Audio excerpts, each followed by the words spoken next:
안녕하세요. 성교육 전문 강사 정지수입니다. 혹시 노란 단풍이 떨어지는 걸 보셨나요? 나이 먹으면 감성도 정서적인 것도 없어져. 그렇지 않습니다.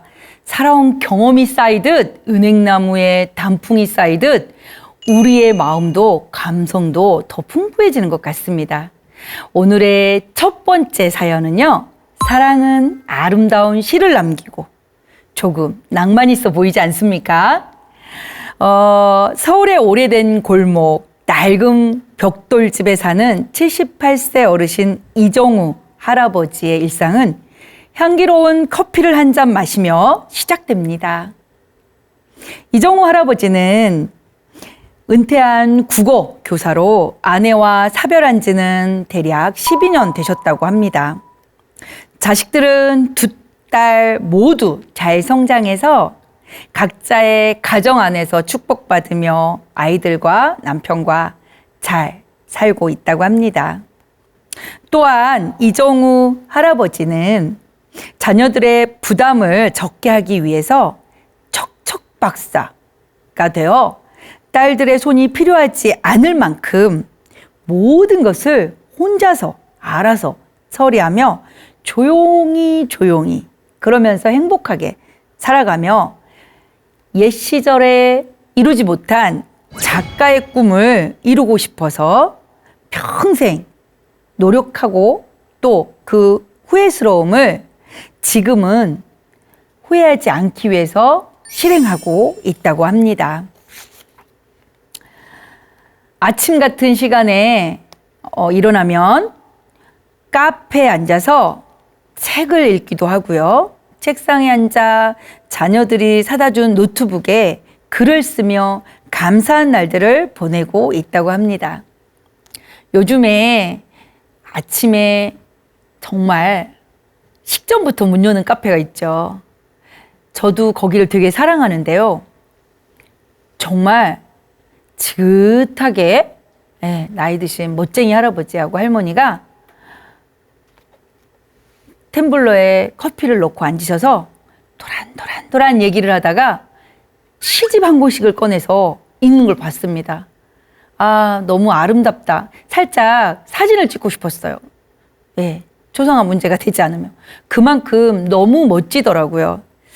이정우 할아버지도 혼자지만 그렇게 카페에 가서 글도 쓰고 차도 마시고 이렇게 살고 계셨나 봅니다. 이정우 할아버지의 삶은 반복적이었고 고요하지만 그 속에 읽히지 않는 이름이 하나 있었다고 합니다. 그녀의 이름은 김윤희라는 이름이었다고 합니다.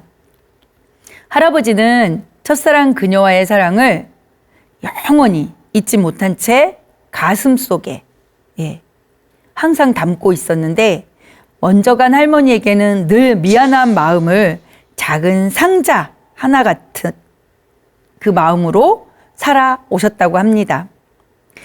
이젠 본인의 삶도 얼마 남지 않았기에 할아버지는 그녀에 대한 그리움이 글로 표현할 때면 더 간절해졌다고 합니다. 그러던 어느 날 이정우 할아버지는 오래된 먼지가 가득 묻은 서랍을 정리하다가 색이 바랜 편지 한 통을 발견했다고 합니다. 1969년 자신이 군복무 중일 때 윤희가 보낸 편지였다고 합니다. 그들은 대학 시절 문학 동아리에서 만났고 서로의 글에 반해서 사랑에 빠졌다고 합니다. 그러나 그녀, 즉 윤희 할머니는 집안의 반대로 다른 남자와 결혼을 했고 이정우 할아버지는 그 사실을 알게 된 후 편지를 더 이상 보내지도 않았다고 합니다. 편지를 읽으며 이정우 할아버지는 윤희의 마지막 문장을 떠올렸다고 합니다. 정우야, 너를 잊지 못할 거야. 왜냐면 너는 나의 봄 같은 청춘이었어. 한참을 이정우 할아버지는 그 그리움에 그녀의 편지를 만지작거리며 읽고 또 읽으며 중얼거리고 혼잣말로 그래, 그때가 있었구나. 참 아름다운 추억이었다. 그렇게 말씀하셨다고 합니다. 오랜 시간이 지났고 참 많은 시간이 지났는데도 할아버지는 늘 그리웠나 봅니다. 어느 날 동네 도서관에서 대여한 책을 반납하러 가신 이종우 할아버지는 앞에서 책을 대여하기 위해서 기다리고 있는 나이가 들어서 확실하지는 않지만 어딘가 그리움에 그녀 윤희의 얼굴빛이 보였다고 합니다. 그래서 속으로 윤희 아닌가? 라는 생각을 하고 있었답니다. 그때 사서분이 김윤희님이라고 부르시길래 확신을 담고 혹시 김윤희 아닙니까? 라고 물어봤대요. 그녀도 그 오랜 시간이 지났는데 혹시 정훈이? 라며 서로를 그렇게 긴 세월이 흘렀음에도 한눈에 알아보았고 함께 웃었다고 합니다.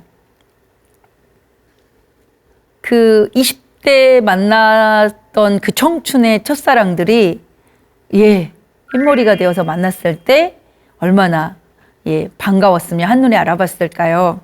그렇게 그립고 가슴이 시려오던 그녀 윤희를 만났다고 합니다. 두 분은 그 인연으로 매주 금요일마다 도서관에서 만나기로 약속을 했고 도서관에서 벤치에 앉아 차를 마시고 공원도 걷고 찻집에서 함께 이런저런 얘기를 나누며 즐거운 노년의 시간을 보냈다고 합니다.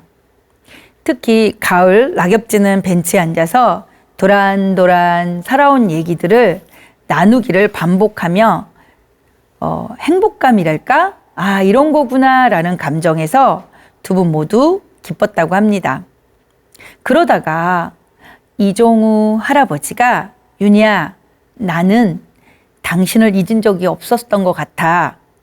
당신이 내 삶의 쉼표였다는 걸 이제 더 확실히 느낄 것 같아 라고 말하자 윤희 할머니도 동의한다는 듯 조용히 웃으며 고개를 끄덕였다고 합니다. 우리가 너무 늦게 만났다고 생각하지 않아. 건강하게 살아있으면 만남의 기회는 언제든지 다시 올 것이라고 나는 믿고 기대하며 살아왔어. 그렇게 두 분의 서로의 마음이 날로 융합이 되고 짙어가는 가을 낙엽처럼 물들어 갔다고 합니다. 그러던 중 이종우 할아버지는 자식에게 윤희 할머니와의 관계를 말할 용기가 없다며 미안하다고 윤희 할머니에게 말을 했다고 합니다. 그건 할머니가 살아계실 때 싸움을 하면 늘 윤희라는 여자 때문이란 걸 자녀들이 어릴 때부터 듣고 알고 있었다고 합니다. 내가 당신을 사랑하는 건 분명하지만 내 삶은 너무 오래 혼자였어, 윤희야. 이 사랑이 나를 흔들었어. 어쩜 좋을까? 이장우 할아버지는 혼자서 고민만 하다가 시간을 보냈다고 합니다. 그러자 윤희 할머니가 편지를 건넸다고 해요.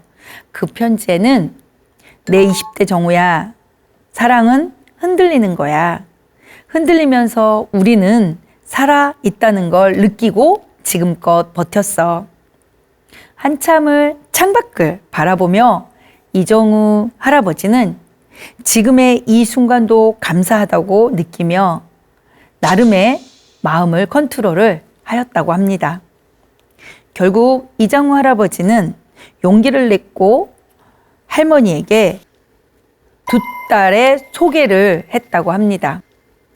처음엔 놀랐지만 효심 깊은 딸들은 아버지의 삶이 반백년 남은 것도 아니고 아버지의 그 눈빛에서 평생을 그리워한 윤희 할머니의 진심과 아버지의 진심을 읽고 받아들였다고 합니다.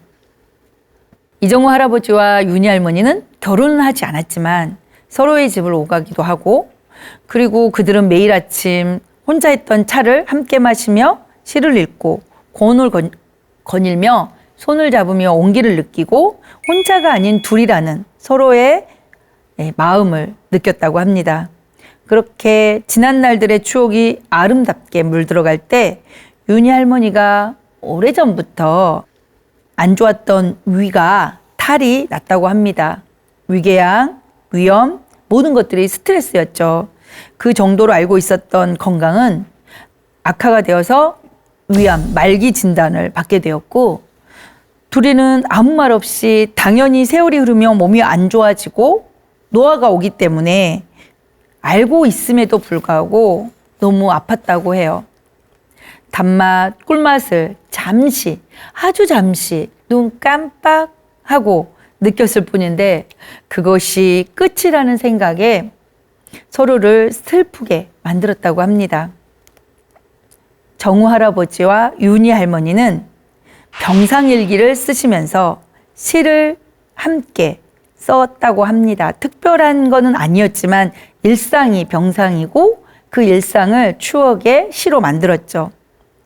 태어나면 시장도 가고 도서관도 가고 공원에서 꽃도 보고 그렇게 할머니가 온 힘을 다해 함께 젊은 날에 못 피운 촛불의 사랑을 오랫동안 머물고 간직하려고 노력했다고 합니다. 그리고 늘 어느 날 갑자기지만 이장우 할아버지는 윤희 할머니의 시간이 다 되어감을 알고 마지막 여행을 가자고 제안했다고 합니다. 남해 바닷가 가는 동안 윤희 할머니는 힘은 들었지만 마지막 여행을 이렇게 표현했다고 합니다. 바다는 멀리서 보면 푸르리지만 가까이 가면 투명해. 사람도 그래요. 멀리서 보면 평범하지만 가까이 가면 아파요. 당신도 나도. 이장우 할아버지는 마지막 그녀인 윤희 할머니에게 이 글을 써서 보답을 했다고 합니다. 두 분이 시를 좋아하고 국문학을 사랑했던 분답게 시를 읽는 내내 아름답다는 생각을 들었어요. 제목은 함께 걷는 길. 당신과 걷는 길은 낯선 골목도 따뜻했어요. 바람이 불어도 내 손을 잡아주는 온기를 나는 늘 느꼈어요. 우리가 함께한 시간은 짧았지만 깊었어요.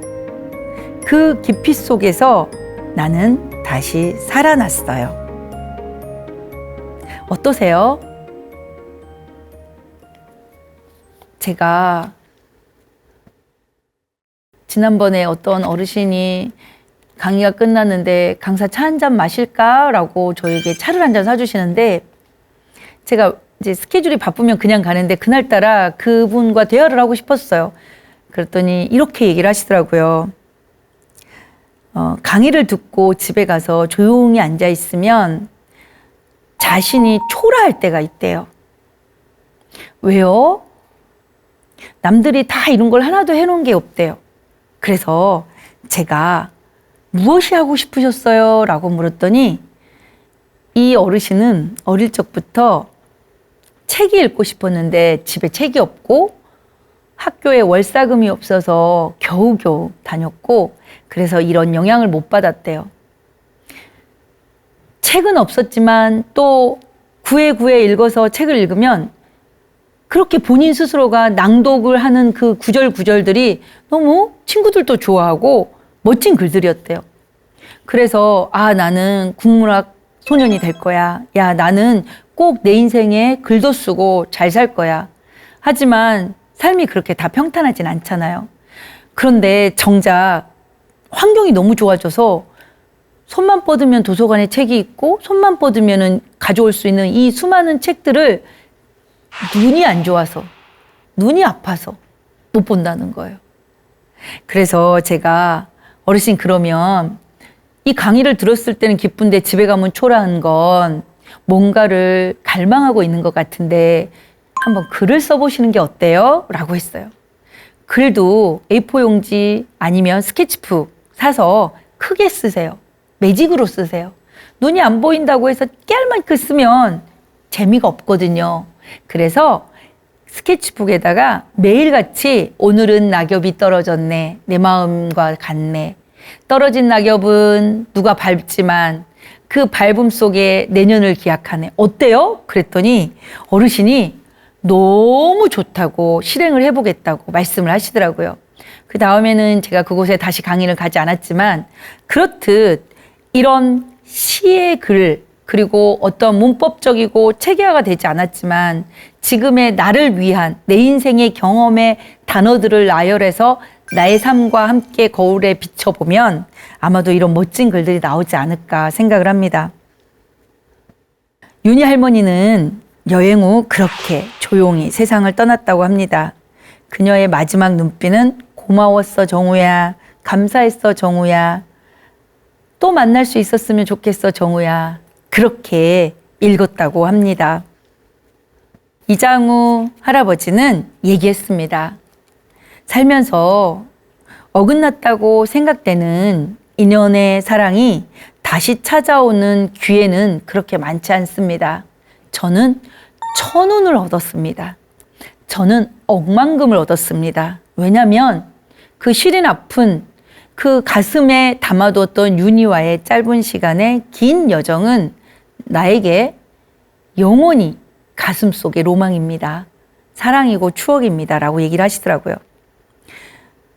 다시 봄이 되어 찾아오는 그리고 기쁜 노년의 사랑이 이렇게 아름다울 수 있다면 저는 시를 써서 복지관에 가서 나의 함께 처해 있는 동료 친구들에게 얘기를 해주고 싶습니다. 아름다운 사랑은 내 안에 있는 글들로 표현해 보세요. 기회가 된다면 저는 그 분들에게 재능 기부 강의도 하고 싶습니다. 라고 하시더라고요. 거기까지는 제가 도와드리지 못했지만 너무 멋진 계획이셨습니다. 봄이 되고 그리고 또 여름이 오겠죠. 마치 청춘이 노년으로 가는 그 길목들처럼 어쩌면 누구에게나 있는 과정의 삶의 순간들이라고 생각합니다. 사랑은 누구에게나 아름답고 그립고 행복한 것이니 나이가 중요하지 않아요. 인생의 유종의 미가 사랑이길 바랍니다. 라고 말씀해 주셨어요. 이장우 할아버지의 일상은 그대로 다시 돌아갔고 또 힘을 내어 글을 쓰고 모든 분들에게 글을 쓰라고 마치 글의 전도사처럼 시를 쓰는 남자의 어떠한 본인만의 코드를 가지고 후회 없는 날들을 보내고 계신다며 저에게 이 얘기를 하는 동안에도 살짝살짝 눈시울을 접셨습니다. 우리가 어른인데 왜 그래요? 라고 하잖아요. 어른은요, 자기가 살아온 삶에 자기 자신을 때로는 거칠게 드러낼 줄도 알고 그 잘못된 것을 다시 한번 후회하지 않으려고 노력하는 것도 어른이라고 생각합니다. 나이를 80 먹었는데 어른이 안 돼? 그런 분들을 바라보면 일단 주의가 부정적이에요. 야, 그거 해서 뭐해? 뭐를 한다고? 제가 10회기에 인생 노트라는 프로그램을 했습니다. 모집자는 12명. 그래서 마지막 10회기까지 갔던 분은 8명. 그런데요, 그분들과 제가 했던 건 당신의 가고 싶은 나이, 당신이 20살이었을 때 해주고 싶은 위로의 말, 남편을 지금은 그 남편이 밉지만 그때는 왜 사랑했는지 라고 하면서 10회기 동안 글과 그림으로 함께 즐거운 시간을 보냈어요. 과연 어떤 결과가 나왔을까요? 모든 사람들이 그 12명의 지원하신 분이 하진 못했지만 8분이 이렇게 저에게 톡이 왔습니다. 대표님, 강사님, 나는 참 그냥 평범한 삶인 줄 알았는데 아주 열심히 살았고 아주 많이 아팠고 아주 많이 사랑을 했던 아름다운 여인이었네요. 비록 추모공원에 있는 내 남편, 내가 복지관에 와서 하모니카 부르고 멋진 할아버지들하고 커피 마시는 거 그분과는 못 해봤지만 아마도 다음에 만나면 잘하고 왔다고 했을 겁니다. 이런 말들로 본인들을 자꾸만 멋지게 포장하고 만드시더라고요. 저는 나를 만드는 건 나라고 항상 학생들한테도 얘기하고 강의장에서도 얘기하고 상담할 때도 말합니다. 나이를 먹었는데 젊은 사람한테 내 얘기를 얘기해? 못하겠어. 이런 분들도 있으세요. 저는 그런 분들한테는 굳이 만나지 않습니다. 뭘로 하냐면 카톡으로 글로 대화를 합니다. 김영감님, 김할아버님, 오늘은 2시에 저하고 톡을 만나겠습니다. 오늘 할머니에게 사랑한다고 3번 하셨나요? 그게 숙제입니다. 반복해서 제가 한 6개월을 하신 어떤 어르신의 할머니가 저에게 전화가 왔어요. 도대체 너가 누군데 내 영감하고 매일 카톡을 하냐? 상담을 한 거 뭐냐? 왜 화가 나셨어요? 라고 했더니 아니다. 나 너 만나고 싶다.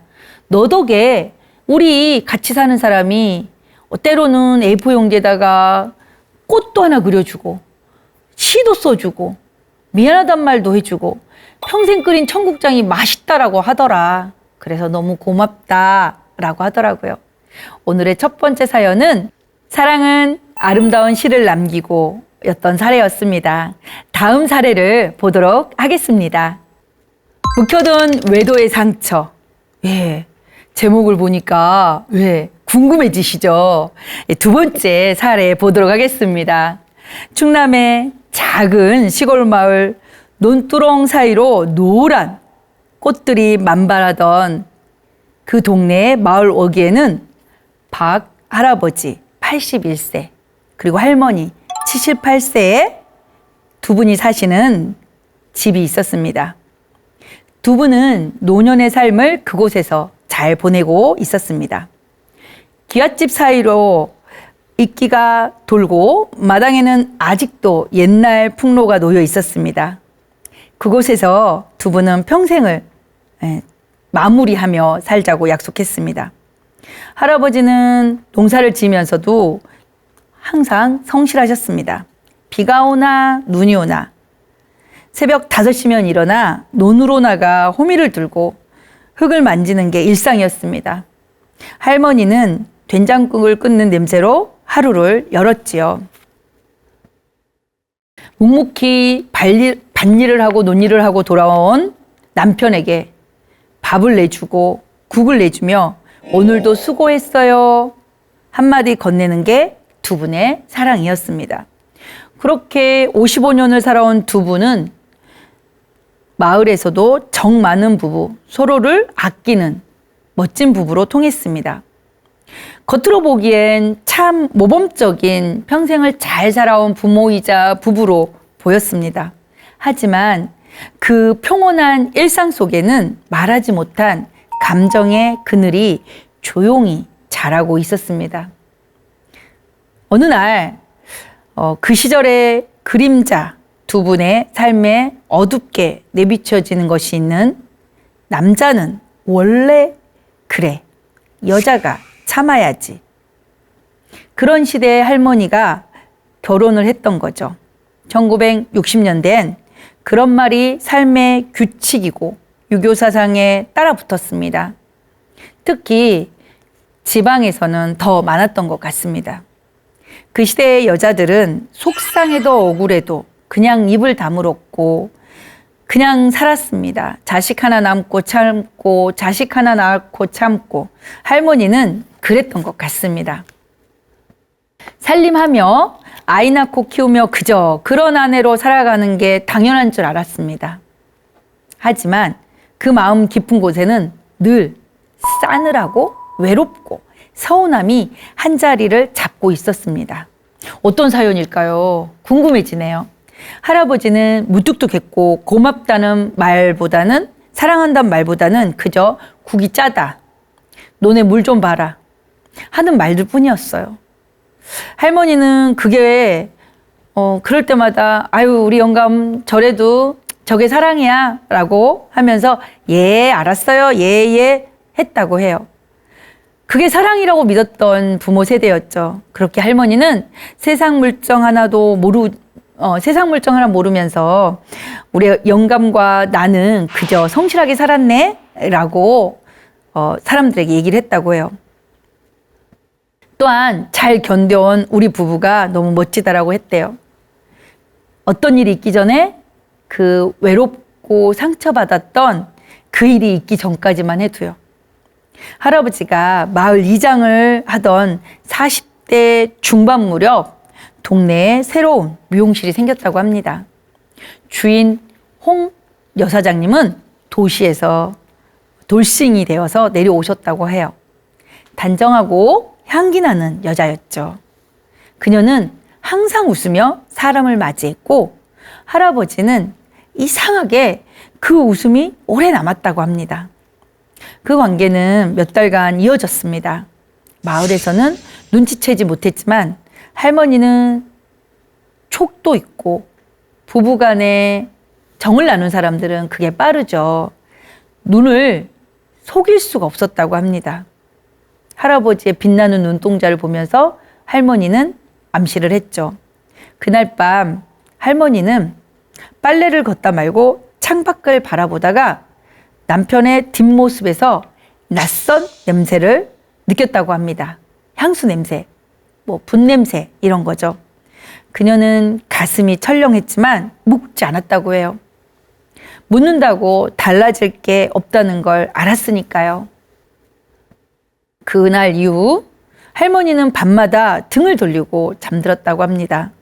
남편이 손을 잡으면 살짝 풀었습니다. 하지만 그 마음은 늘 흔들렸습니다. 내가 뭘 잘못했을까? 내가 덜 예뻐서일까? 그래서 저 사람이 그랬을까? 자기 자책이죠. 그런 생각이 꼬리에 꼬리를 물어갔다고 합니다. 세월은 흘렸고 두 사람은 노인 되었습니다. 그리고 홍 미용실 사장님은 다시 서울로 떠났습니다. 자식들 키우느라 정신없었던 젊은 시절엔 그냥 지나갔던 일들이 노년의 고요한 시간 속에서 다시 떠올라오기 시작했습니다. 그렇게 묻어둔 사랑이란 단어는 낙엽이 지는 만큼 사계절이 넘어가고 또 넘어가는 만큼 세월이 흘렀고 그 시간마다 그렇게 할머니는 힘들었다고 해요. 시간은 흘러 자식들은 모두 출가했고 손주들이 오가며 마당을 뛰놀던 세월이 계속 되었습니다. 할아버지는 여전히 지금도 부지런했고 할머니는 그 옆에서 묵묵히 아무 말 없이 살고 있습니다. 그 외도의 기억은 마치 오래된 상처처럼 남아 비 오는 날이면 다시 욱신거렸답니다. 약을 발라도 안 나을 때가 있거든요. 그런데 피부에도 약을 발라도 안 나을 때가 있는데 마음은 약을 어떻게 바르고 어떻게 나아질까요? 복지관에서 젊은 사회복지사가 와서 교육을 했다고 합니다. 할머니들, 할아버지들, 노인의 성은 아름답습니다. 젊음의 연장선이 될 수 있고요. 치매도 오지 않고 건강하고 엄청 좋은 거예요. 골다공증도 해결되고. 그 말을 들은 할머니는 오히려 마음이 더 흔들렸다고 합니다. 내가 바보였던 걸까? 나도 그런 걸 느낄 수 있었던 걸까?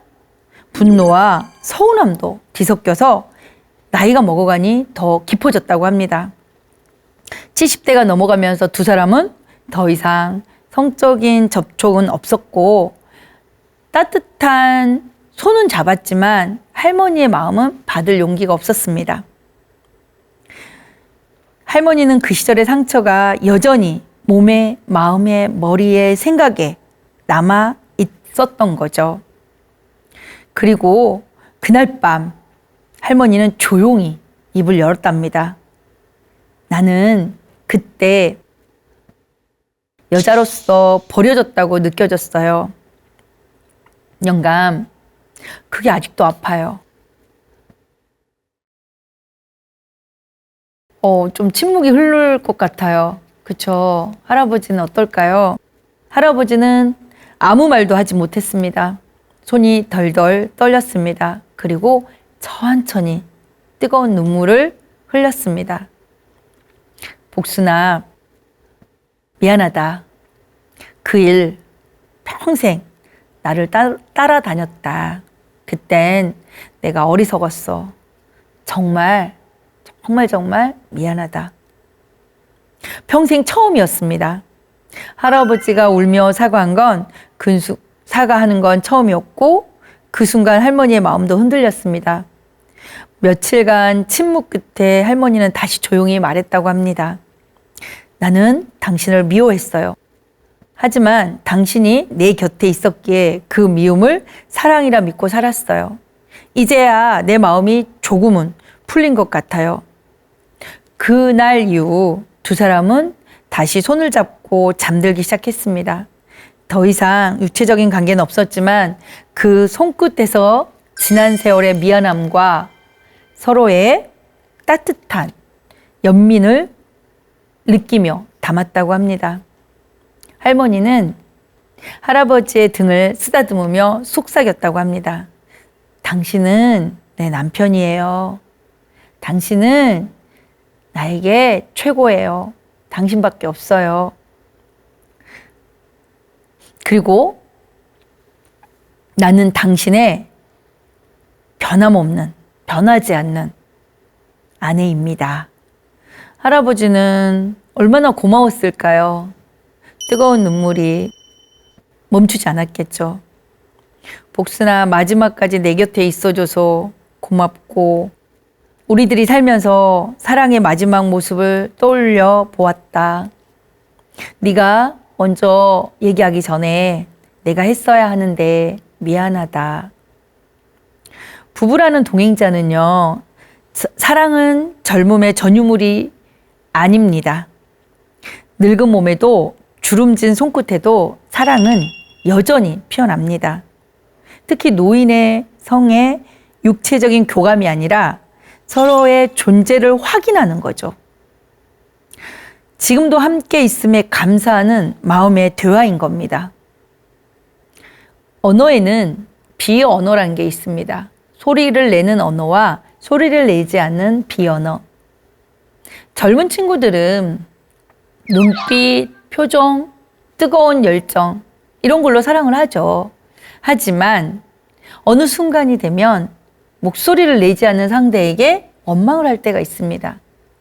그런데 반대로 나이를 먹고 살아온 세월들이 차곡차곡 단단하게 쌓이면 말이 필요 없습니다. 그게 비언어죠. 쓰다듬어주고 고개를 끄덕여주고 손을 잡아주고. 비언어가 오히려 살아온 인생의 행복길이 아닌가라는 생각을 해봅니다. 두 분의 이야기는 외도에서 시작되었지만 결국 사랑의 회복과 용서의 완성으로 끝났습니다. 부부가 살면서 싸우지 않을 수 없습니다. 어떠한 많은 역경도 있고 사건도 있죠.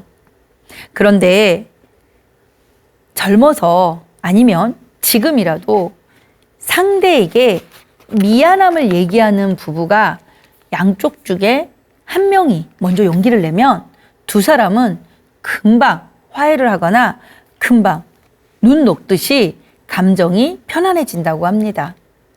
아직 그것들이 연습이 되지 않았다면 내 삶의 가장 핵심의 키워드로 생각하시면서 내가 함께 사는 사람에게 먼저 사과하기를 해보는 건 어떨까요? 회복과 용서는 무엇이 결정이 된다? 먼저 말하는 사람의 감정에서 이루어진다. 그들의 삶은 우리에게 이렇게 말합니다. 사랑은 노년은 끝나지 않았습니다. 다만 모양이 바꾸어져서 계속 살아가질 뿐입니다. 마지막 숨결까지 결국 서로를 지켜주고 사랑해야 한다는 단 두 사람만의 그 관계를 우리는 남남이라고도 하지만 끊을 수 없는 인연의 부부라고 합니다. 노년의 감정 회복과 성이라는 거에 대한 관계 회복은 생각하는 것들이 많아지는 시기입니다. 성은 단지 무엇이 아니다? 일방적인 것도 아니고 받아주지 않는 사람이 있으면 그건 행복할 수 없습니다. 사랑은 때로 상처를 품고 자라기도 합니다. 어린아이가 6살에 상처를 받았는데 30살인데 그 상처를 품었는데 이기지 못하면 또 상처가 되겠죠. 그래서 결국은 사랑의 상처도 품었다면 이길 힘을 만들어야 되는 겁니다. 노년의 성은 조용하지만 깊고 때로는 아프지만 너무도 멋집니다. 아름다운 성에서 아름다운 노년으로, 그리고 아름다움이 태평양의 물처럼 뻗어졌으면 좋겠습니다. 저희 부모님은 한 분이 말씀을 못하는 중증 뇌경색으로 누워있다 보니 아버지의 사랑 표현을 받는 어머니의 비언어를 볼 수 있었습니다. 그 전라도 시골 마을에서 그 두 분은 엄청난 힘든 가난의 시간을 보냈는데, 자녀인 저희가 보는 입장에서는 아버지가 어머니에게 항상 사랑해, 고마워, 이쁘다, 미안해, 잘했어 라고 늘 먼저 하셨어요. 제 기억에 초등학교인데 엄마는 아빠의 사랑을 안 받아주는 것 같더라고요. 사랑해 하면 그래 사랑해 해야 되는데 엄마는 그냥 고개를 돌려서요. 왜 저러지? 라고 봤더니 돌리면서 웃고 계시더라고요. 결국 부부는 그런 정으로 사시죠. 그렇게 평생 아버지는 사랑한다 표현을 했는데 엄마는 그걸 받아주셨는데 이제 정작 말을 못 하시니까 먼저 웃으시더라고요. 아버지가 볼을 만지시면서 이를 닦아주면서 머리를 빗으로 빗어주면서 자네 사랑하네 라고 하면 엄마는 씩 웃습니다. 그래서 이 아름다운 감정은 할 수 있을 때 더 빨리 하면 좋겠다 라는 생각을 많이 하게 되었습니다. 사람이 있어도 우리는 외로울 때가 있습니다. 그리고 그 외로움이 누군가에게 보여지기도 하지만 감춰지기도 하죠. 노년의 삶은 적극적이어야 된다라고 생각을 해요. 적극적이란 말은 내가 가지고 있는 이 할머니처럼의 이 아픔을 정말 50년 꾹 담아놓지 말고 지금 얘기했을 때 그 상대가 만약에 미안하다는 얘기를 끝까지 하지 않으면 그때 포기해도 돼요. 그런데 해보지도 않고 계속 나만이 아프면 죽을 때 힘들지 않을까요? 지금 얘기하는 게 좋은 것 같습니다. 지금 여러분은 행복하세요? 누구에게 과거는 있습니다. 아픔도 있고, 저는 실수라는 말을 사람들이 얘기를 할 때 실수도 내가 했고, 실수를 인정하는 것도 내가 했고, 실수를 상대에게 사과하는 것도 내가 하는 나의 몫이라고 생각을 해요.